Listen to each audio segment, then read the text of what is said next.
Hey crafty friends, and welcome to the Sweet November Stamps Halloween YouTube hop.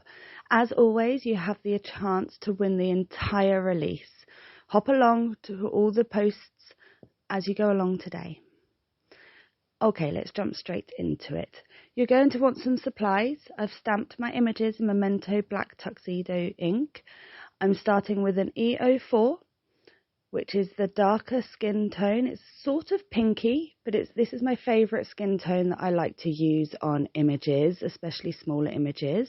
So that's the E04, and then I've gone into the E13, just blending out that pinky colour, which will take away from it. It does feel a bit odd when you first put it down. I'm now moved on to E11, and just filling in some of that gaps, and then to take away the white completely, I'm using E00. I do come back in with a bit of E13 just to give a bit of extra shadow into the face and into the skin areas. Let's move on to the hats next. Now I am using a darker colour blend. A black can feel a little bit scary sometimes. However, it is good to practice with it if you can. So this is the 100. With darker colours, you can't take it away. So if you are worried, it's always best to put in a little bit, and then you can go back in with a second layer at a later point if you wish to. Now I'm moving on to W9. However, if you don't want to practice with the black, you can start with just the W9. It is a darker warm grey colour, so this will help you also to get used to darker colours. As you can see, I'm just using it to pull out the black from where I have started. And then I'm going to move on to some lighter colours. So this is the W5. Again, I'm just pulling out that darker colour from the edge that I have used. And then I will move on to even lighter colours, which barely make a difference in your colouring. However, will help to drag out some of that darker colour from the edge if you have maybe put a little bit too much in. So this is the W3. And then I'll move on to the W1 just to completely blend it all out. You're going to want to repeat this on all the hats that you have in your scene. So we have 3 witches here with hats. I did have a little whoops moment, so I'm using the Zero Colourless Blender in order to take away some of that dark colour in the strip of the hat there. Let's move on to the brooms. I'm using E49 for my darkest colour, just feathering out from each edge of the broom and onto the little bit of a stick. Now we have some artist lines in the stick that you can use to follow along. You want to repeat the same for the other broom in the scene. So we have 2 witches here today with a broom. So this is the E49, feathering out, moving on to the E47. I'm sorry if you can't quite see the lids of my pens properly. Obviously the trowels have handmade stickers on them. And then we're going to move on to the E44, which is the lightest colour. So I'm just repeating the step on both brooms. You'll notice that I've missed the handle on the second witch. We'll go back in and do that in a moment. Just while I'm here, don't forget that you can shop all supplies at Crafty Purple Frog in the UK. There are also other suppliers now, such as Simon Says Stamp, if you wish to shop in the US.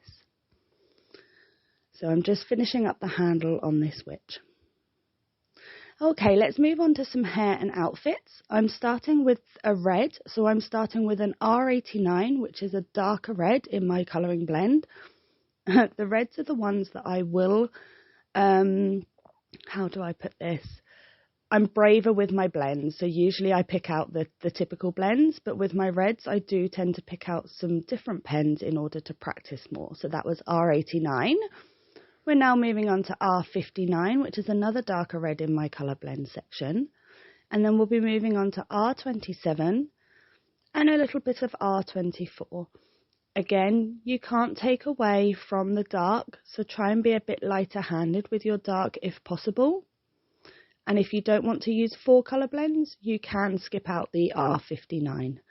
So that was R89, R59, R27 to R24. You can see I'm just coming back in with a little bit of the darker colour, R89, in order to add some shadow back. I'm using similar colour blends across my images today, so I'm going in now for the outfit of this witch. This is R89 again. I am only using 3 colour blends on her, as the area is a little bit smaller. So I've started with R89. We'll move back on to R59 and then we'll go back to R27 just to fill in the gap. Be sure to hop along all the posts in the comments, and if you need to pause the video at any point or slow it down, as I have sped up my colouring today. So this is the R59 over the R89. I'm just following the lines that I'd already put in, and then I'm going to come in with the R27 to blend that all out. You will notice that there are moments where I had to stop and clean markers as I went along today, and you will find a section in this video of Copic marker cleaning, as I decided to leave one pen in. It's a good idea to keep going. Okay, so we're going to use a blue blend here. I'm afraid you can't see them here, but this is B99. And I'm using this on her hair. Now, curly hair is a little bit harder to manage. I am just creating little dotted sort of flicks, I guess, from the artist lines that Amy has already drawn in. And I'll come in now with the B97. And then we'll move down to B95 and B93. You again can come in with 2 layers if you want to add darker colours back in. However, I think I have left it just 1 today. I'm going to repeat that same on this, which is like cloak, I guess is what we would call it. This is B99. You'll see that I've taken off the second cap of my chow, as this is one of my newer pens. It is a little bit inkier and I didn't want to create a blob on my work. So by taking off both cap ends, you even out the ink in the pen and it makes it a little bit more manageable to work with. So that's B99. This is B97. I'm just going over those darker lines that I created, leaving a little bit of highlight area to bring in the lighter colours. This is B95. I haven't yet put a sticker on this cap. I will do that after this live. Not this live, this stream. And then B93, just to pull out that darker colour into the middle to finish off the cloak. Okay, let's move on to some purples. I'm going to do her hair in purple. This is V09. This is one of my favourite blends. Now, her hair is quite small, so you will only need 2 pens here. So I've done V09 into V06. And then you may want to bring in some V09 again, just for some extra dark shadow in the hair, as it is such a small area. I'm going to repeat again. I'm using the colours across my scene to keep them as similar as I can. So we've got V09, just going over her outfit, adding in some dark areas where I think some shadow would be. My Copic colouring is very basic. I find it doesn't have to be complicated, especially when you're putting a scene together like I am today. Your colouring is really not the focus. People who don't craft and you're sending this to will not know that your colouring is necessarily basic. I'm coming in now with V06. This is to pull out all the colour from the V09. Again, some areas would be darker, so I've completely filled in those areas, barely leaving any white. And then I'll come in with the V04 to completely pull out all the dark colour, make sure it's got a nice blend on it, and to fill in the areas that we haven't yet coloured. This is my favourite purple blend. I'm just going to go in and put some dots on her little collar of her outfit just to add some interest. Okay, so now we've got some blue violets. Blue violets are another favourite of mine. This is BV04 I'm starting with, and I'm starting on her hair. It's plaited, so again I'm just adding some very small lines into the artist lines that are drawn there in the stamp.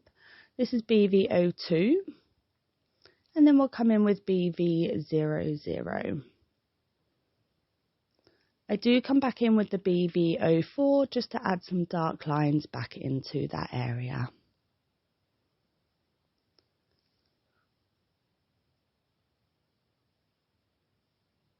And now we're going to move on to her outfit, again using very similar colour tones. This is the BV04 again. And then I'll move back onto the BV02 and then onto the BV00. Just adding some of that darker colour into where the she's holding the cat just around the cat's legs, just to add a bit of shadow there. And again, just following the artist lines that are already implemented with Amy. When she's drawn the stamps, she's added that detail to make it easier for us to colour. This is the BV02. Just dragging out that darker colour a little bit, and then the BV00 to finish it up. I find the lighter colours, whilst they don't really have too much effect on your actual colouring, they do help to pull out the darker colour and make the ink pull out more. Now we're going to add some greens. I've got G19. Again, I've had to take the second cap off because this is quite an inky pen where it's new, and that helps to even out the ink. So this is G19. And the reason I've picked these particular colours is you'll notice on the side there I have my blending brushes already ready. I've previously picked out some inks to use for the actual card base, and these colours that I am using in the images will hopefully match the inks that I use in my background. So that's G19 and this is G16. So we've jumped down a little bit. You could use G17 if that's the one that you have in your stash. And then we're going to move on to G14 and then on to G12. So again, I'm just following those darker lines that I already put in. Now my G14 does need a refill, so I have to work at this a little bit more, but it just adds a little bit of a lighter green colour in there so that when I come in with the G12, it will help blend it all out. I have added this one to the list in order to get that refill ordered. So now I'm using the G12 just to help blend all that colour out and not leave any white areas. I've had to work a little bit harder at this one because of my G14. Okay, so now let's finish some details. Again, I'm trying to use similar blends. I'm coming in now and finishing up all those little extra bits that we didn't do. So the hat, I'm using the same green, and her shoes, so that's G19, G16, or 17 if that's what you have, G14 and G12. Okay, I'm using a YR27 as a goldy colour. Okay, let's go for a gold blend. So now I'm using YR27, YR24, YR23, and if you need it, YR21 is on the side, but sometimes you won't need it. I'm going to use the same colour blends on her bag there, so YR27, YR24, and YR23. I love that for a gold blend. And that's YR21, again, if you just need it to help you blend out. Let's colour the cat. So this is C9. I wanted a black cat, so I've gone pretty dark. So we've got C9, we'll go into C7, and then into C5. So it's going to be a very dark kitty. I do go on to colour some of the extra elements off camera while I'm fussy cutting, and I use these very same colour blends, so C9, C7 and C5. I wanted to keep the colours very similar across all the characters to help it all blend into the background. So now I'm just coming back in with some other colours just to touch it up. Now I've got some pinky colours here for their mouths. I use R22 and R20.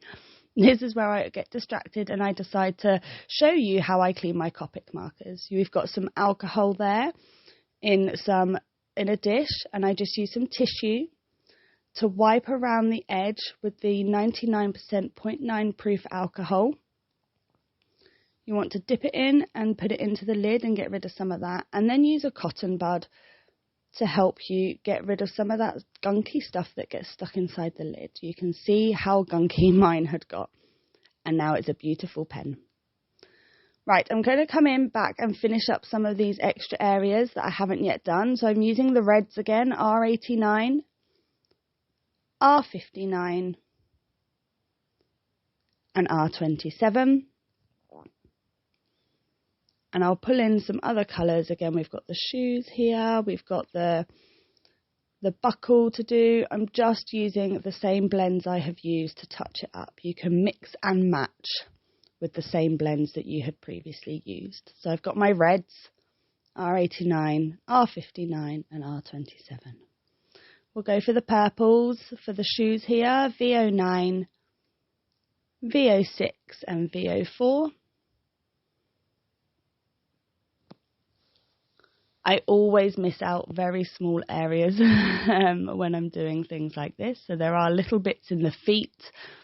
I'm going to use the EO4. And now we're using the blue violets again, just for the shoes, just to help keep all the colouring the same.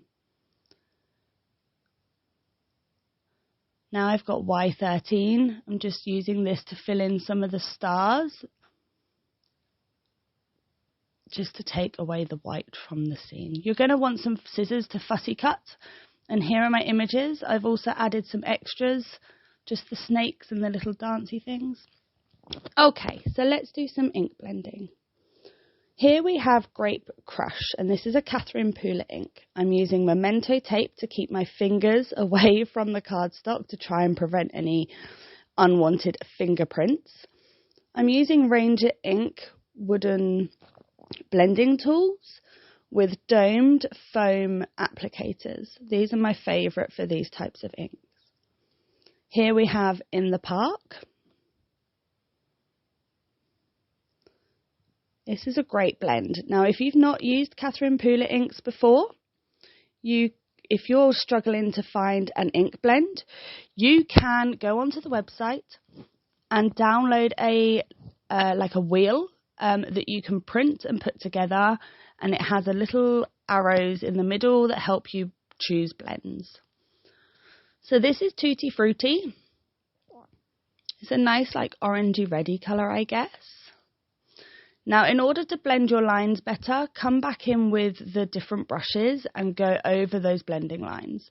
I'm going to bring in some more Grape Crush just to get rid of some of that white line between the purpley and the green ink. And as you can see, I start off my sheet, and this is so we can not get those circle motions. Tap some water on, as these inks are water reactive, and this way you will get that nice white effect. Perfect for Halloween cards. Before you clean up your mat, I have taken a small paintbrush and I am using water to create a watercolour in the inks that are left on my mat, so that I can create splatter effect on my background. This will just also add a little bit of extra texture to your card.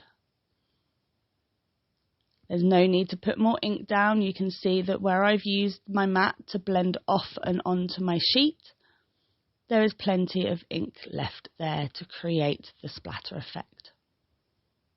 Okay, I've now cut this from a Quartet die. This is Heavy Doodle Quartet die, and it creates 4 panels. You're going to want a card base. This makes perfect shaker cards. My card base, I'm scoring, you want 7 inches by 8, and you want to score at 3.5. So I'm just creating a score line there, and I'll bring in a guillotine in order to chop that down so we don't have that excess card. I'm then going to use foam tape to add my panel to my background. But before we do that, I'm using memo tape to hold this in place so that I can put these pieces flat against the back, because I want to create some dimension. This is just double-sided sticky tape in a roller. Very new to me. I only got this at the weekend. Okay, so now we've got those in place, perfectly lined up. I'm going to use Heavy Doodle foam tape to raise up this panel. This just helps to add dimension to your card. I am using the wider, but you will also want to put some in the slats in the middle. I did not do this at this point. I had to slide some in later as I forgot. But if you don't do that, those thinner pieces in the middle will collapse on you. So make sure you add some thinner foam tape to those middle sections too. I did manage to get it in afterwards, thankfully. Okay, so now we can use that to line up, putting that down. As you can see, it started to collapse a little bit there, so I slid some foam tape in afterwards. And here we have it, our finished card. I really hope you've enjoyed today's inspiration, and again, be sure to check out all the creators in the comments below.